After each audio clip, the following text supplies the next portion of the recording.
This week, an award-winning app from a local agency that is set to improve literacy. What print media is doing to ensure its survival in an increasingly digital space. A new ad that aims to get tourists to South African shores, and an exclusive interview with the man behind the 9/11 Memorial Museum.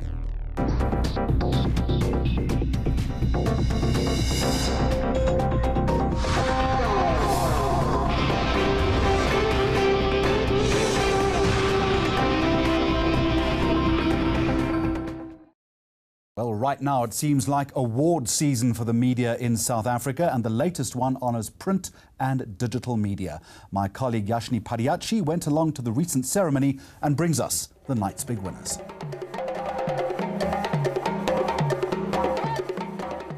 The Soweto Theatre tonight plays host to the Standard Bank Sikuvile Journalism Awards. Now with almost 700 entries this year and a high standard of work, judging wasn't easy. The convener of judges, Paula Frey, said there was disappointment at the lack of entries about Nelson Mandela's passing away. Many of the entries and winners focused on the Oscar Pistorius story. And the Star newspaper's team that covered that particular story won the hard news category. However, judges didn't find it easy picking a winner for investigative journalism. Teams from The Witness and the Sunday Times newspapers tied for top spot. The South African story of the year was also about the Blade Runner, with the Beeld newspapers How Oscar Pistorius Changed Beeld Forever. It started with a tweet taking home the trophy. The Journalist of the Year title went to Antoine de Ross from The Star. Completely, totally stumped, didn't expect it. It's the first time that a photographer's won it. I won the Story of the Year a couple of years ago and just sort of slogged away at what I do best. Hard news photography, feature photography. And it's not always, about the awards when you're out there. You're just covering the story to the best of your ability. And it was a good night for the newspaper, with Makhudu Sefara being named Editor of the Year. I dedicate the award to the team, to the incredible team that I work with. It is a team that's very talented, a team that's, that works very hard. A successful night for the print media, and again proving that print is alive and well. Hoosain Karjieker for Mags on Media. So while there was a night of success, and congratulations to all the winners, there is still no doubt that print journalism is under immense pressure.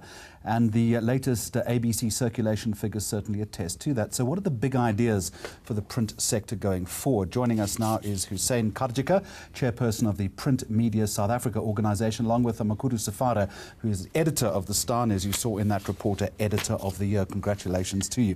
Hoosain, first of all to you, there is clear evidence from the latest ABC figures that print is under pressure. I don't think that anyone is going to deny that. But is the sector in the survival mode right now?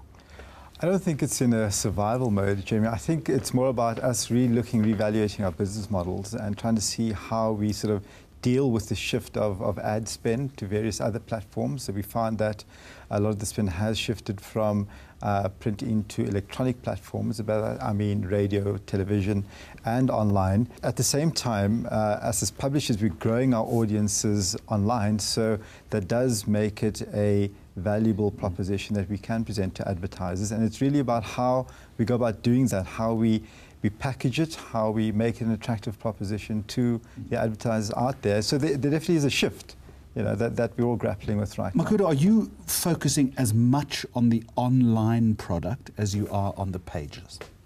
Yeah, the big thing for us is relevance.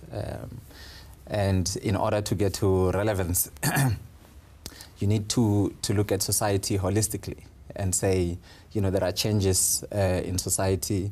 The manner in which people consume news has changed and is shifting. People are looking at what is being offered online, the speed with which people can access news. And as a result, you can't say that because you've offered news in a particular manner, you will continue regardless of what is happening in society. So there is a great deal of attention being paid to online offerings. Fair point, but you're saying this digital synergy that we're talking about, do you think that papers are moving fast enough in this respect? I think there is still quite a bit of legs left within print, and it's a matter of determining where your audience is right now, where the audience is and what the audience wants to read on an online platform and what the audience wants to then consume in print, and finding the balance within your sort of publication or within your portfolio and adapting. Is there a difference? Isn't news news? It doesn't matter where it is? No, I think there's a difference in that, you know, the more sort of breaking news stories would now, you'd get them on Twitter, you'd get them as breaking news stories on 24-hour updated websites, whereas your feature reads and your longer in-depth reads and investigative journalism still survives within print. And I think that that's where some of the shift will take place. You'll find that in print, you'll have more of the in-depth, longer type of reads. Let's talk about that then, Makhudu. And one hates to talk about journalism as a product, but for the sake of this discussion, let's refer to it as that. The product itself, is it being changed? Is it having to change to meet the demands that Hoosain is talking about? It all depends on what's happening in society, and if people want to receive their news as quickly as it is possible, and as a media house, you would want to be the first to break whatever news fair point. there is. So there's an automatic default then to a Twitter, to your website, whatever the case is. So we have a strategy we call digital first and print best. You know, so what we do is that whoever is going to go to court or to whatever press conference or whatever other news or information we're going to get on a particular day, that must first go online. And whatever that you can keep that will make you look different, you know, will need to be repackaged for the paper the following day. Can you go, Hoosain, these days to a big brand and simply sell pages, or do you have to offer them this holistic solution? Have they, in other words, caught up with what you're doing? Look, I think as far as branding is concerned, people, it hasn't really changed, you know.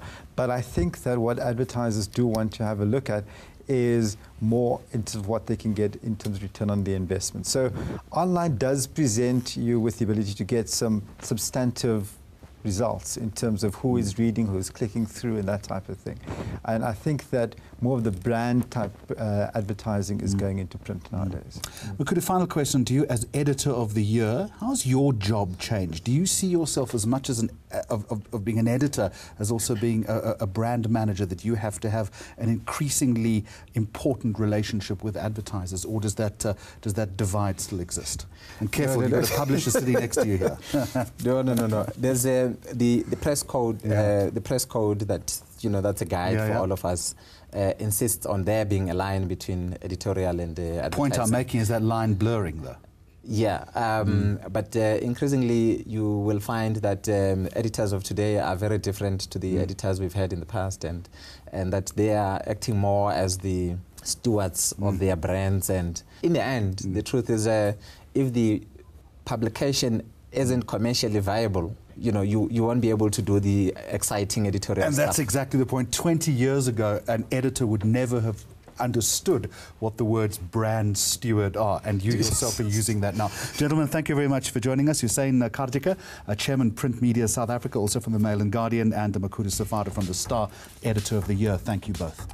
Still to come on Mags on Media, a clever new app that is set to help the fight against illiteracy, and a South African tourism ad that's going to make you tear up.